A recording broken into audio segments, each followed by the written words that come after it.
कति दिगदार बना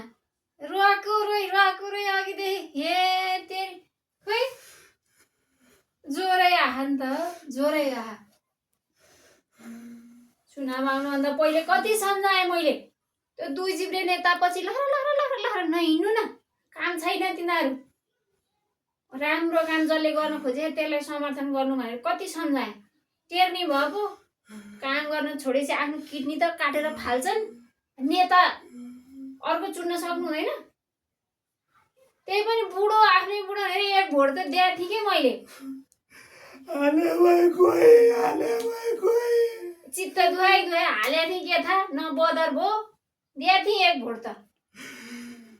खै ज्वरो 104 डिग्री नै आएर छ नि त हे भगवान दुःख त जरी मैले पाउने हो नि